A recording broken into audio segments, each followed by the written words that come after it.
Unang-una, congratulations dahil sa phenomenal success!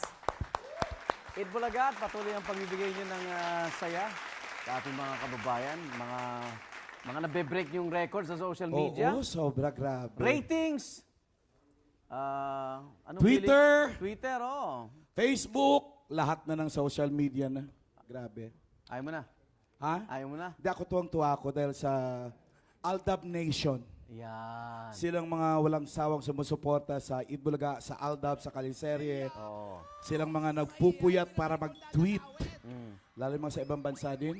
Pagtulog yung mga taga-Pilipinas, taga-ibang bansa yung Sila nag-tweet. naman. Oo, relievo sila. Kakatuwa. Pinakita nga namin yung, yung study, no?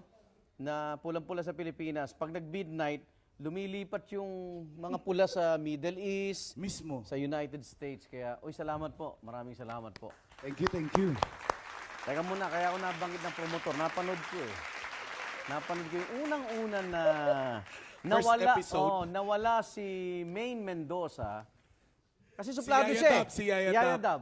Nawala siya sa karakter ng Yaya Dab. Kala aku ni jadi mak mentua kau, bukan tangan dia aku bagi tau. Ni, tumit kaki ni singgah kamu ke kau.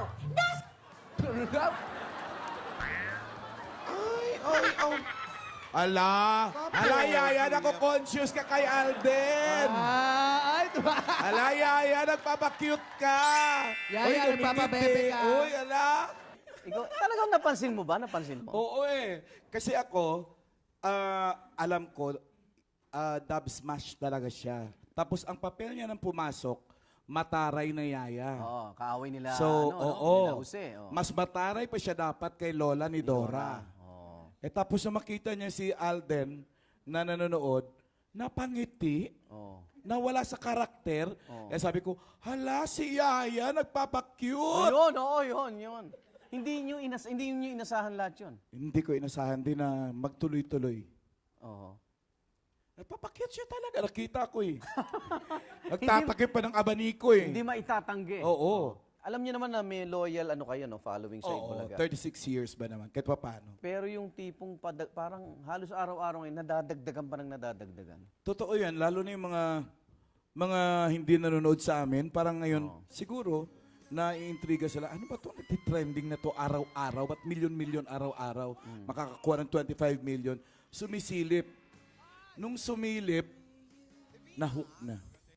Yun na yun. Ang napansin ko, pag ilang linggo rin po ako napunta ng Eid Bulaga, napansin ko sa inyo doon, hindi nyo rin alam ang mangyayari. Kahit sila po, eto nga kinikilig eh, si Alan eh, okay. Oh. Talagang hindi nyo, walang ine-expect, wala lang. Diretso lang ang kalye. Nakakaalam lang, no? Mga writers, mga ibang tauhan doon. Pero kami, ako for one, si Joey din, hindi namin inaalam kung anong mangyayari. Para yung natural yung reaction namin. Sinause naman, adlib sila ni Oo, Wally. correct.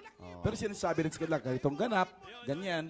Pero, Bahala na kayo. ano yun eh, mga stand-up comedians yun, di mo pwedeng i-feed ng script yun eh. Pero anong reaksyon mo na pati ang CBCP, no, ini-encourage na po ang tao na manood dahil sa mga moral values na ibabahagi daw sa kabataan, lalo yung mga pangaral ni Lola ni Dora. Siyempre nakaka-proud na after 36 years, eto pa rin kami, wala pa rin kaming ginagawang masama, wala pa rin kaming ginagawang lampas sa normal. Bagkus, nakakaturo kami ng magandang asal, moralidad, at mga sinang-unang values ng mga Pilipino. Na dapat naman na hindi nagbago. Oo, di dapat kalimutan. Oo. Ang pag nanonood lang po ako, mas malakas pa yung tili mo kay ano. Oo, totoo yun, no? Bakit? Dalang-dala si Alan kay mga kapuso. Talagang siya yung ano dun eh. Pag hindi ko narinig, walang kwenta to eksena. Pero pag tumili na siya, ay naku po, Diyos Pero ko. kasi totoo naman talaga yung tili ko. Kinikilig talaga ako, Arno. Tumayo ka nga eh. Oo, nung isang sumayaw nga ako. Sabado. Nakalimutan ko, ay, may mga kasama May nga kasama pala ako. ka pala, Pagtingin ko, oo. nakatingin lang din sila sa akin. Wala na sa... Masaya ako eh. Pero si Alden, madalas yung kasama sa studio, no? Oo, araw-araw. Anong observation mo doon sa bata? Nung hindi pa nag-i-eat Bulaga si Alden, pag guest pa lang siya, ganyan na yung ugali niyan eh. Magandang umaga Mabait po. talaga siyang bata. Simulang day one hanggang ngayon na ganyan na siya kasikat. Walang nagbago doon. Ang nagbago. Kaya believe ako doon. Si Maine ba, nagkaroon ka rin pagkakataong makasama ng personal o Kapiranggot lang.